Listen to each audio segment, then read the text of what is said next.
श्री स्वामी समर्थ. श्री गुरुदेव दत्त. बघा, आपल्या हिंदू संस्कृतीमध्ये रोज सकाळ संध्याकाळ आपण देवाला दिवा लावतो, अगरबत्ती लावतो. सकाळी देवघरात दिवा, अगरबत्ती आणि तुळशीला अगरबत्ती व संध्याकाळी तुळशी पुढे आणि देवापुढे आपण दिवा लावत असतो.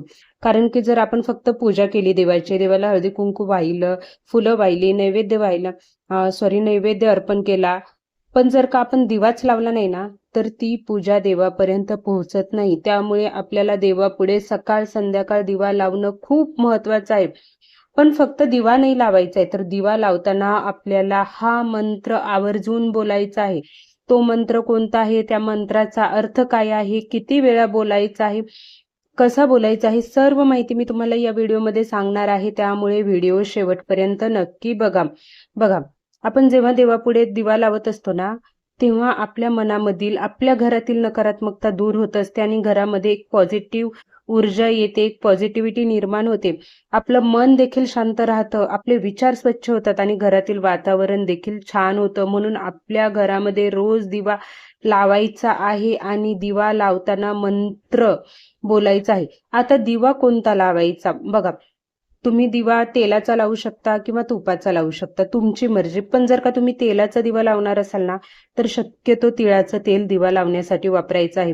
कारण की जर का तुम्ही तिळाचं तेल वापरलं ना, तर तिळाच्या तेलाने घरातील नकारात्मकता दूर होते.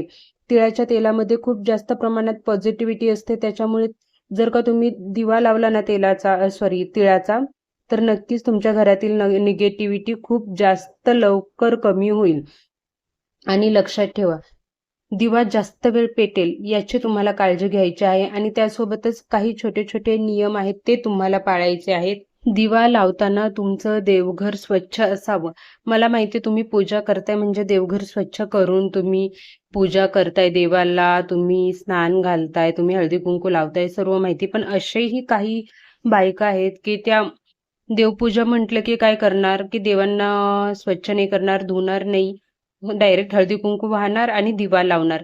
मग त्यांच्या देवघरामध्ये अगरबत्ती एवढी जमा झालेली असते, अगरबत्तीची राख तिथे जमा झालेली असते, ते लवकर स्वच्छ करत नाहीत, आठवड्यातून कधीतरी स्वच्छ करतात. तर आपल्याला असं करायचं नाही आहे, रोजची रोज आपल्याला देवघर स्वच्छ करायचं आहे. आणि दिवा लावताना दिव्याची वात नेहमी पूर्व किंवा उत्तर दिशेला आपल्याला ठेवायची आहे. दक्षिण आणि पश्चिमला ठेवायचे नाही आहे, फक्त उत्तर आणि पूर्वेला ठेवायचे आहे. एक वेळेस पश्चिमला पण चालून जाईल, पण दक्षिणेला आपण दिव्याची वात कधीच करत नाहीत. पण घरातील पॉझिटिव्हिटीसाठी पूर्व किंवा उत्तर दिशेला आपल्याला वात करायची आहे. आणि दिवा लावताना आपलं मन शांत ठेवायचं आहे. राग, वाईट विचार आपल्या मनामध्ये आणायचे नाही आहेत.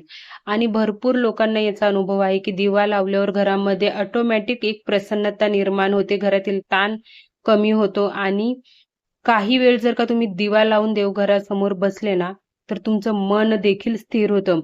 कारण की दिव्याचा प्रकाश हा अंधार दूर करतो आणि त्याचप्रमाणे आपल्या जीवनातील दुःख, चिंता देखील दूर करत असतं. त्यामुळे आपल्याला रोज सकाळ संध्याकाळ दिवा लावायचा आहे. आणि दिवा लावताना मंत्र बोलताना ना, तुम्हाला तुमच्या घरामध्ये तुमची मुलं असतील, छोटे असू द्या मोठे असू द्या, त्यांना देखील जवळ घ्यायचं आहे आणि तुम्हाला हा मंत्र बोलायचा आहे. आता हा मंत्र तुम्हाला माहितीच असेल, कोणाला अर्थ माहिती असेल, कोणाला नसेल, पण हा मंत्राचा अर्थासोबत मी तुम्हाला आज मंत्र सांगणार आहे आणि किती वेळा बोलायचं हे देखील सांगणार आहे. तर मंत्र असा आहे: शुभम करोति कल्याणम आरोग्यम धन संपदा शत्रबुद्धी विनाशाय दीपज्योती नमस्तुते. अतिशय प्रभावशाली असा हा मंत्र आहे. आणि या मंत्राचा अर्थ काय, तर शुभम करोति म्हणजे काय, शुभ कार्य घडवणारा. कल्याण म्हणजे आपल्या जीवनामध्ये मंगल आणि चांगल्या गोष्टी निर्माण होणं. आरोग्यम धन संपदा म्हणजे आरोग्य, पैसा, समृद्धी सर्व काही आपल्याला मिळेल.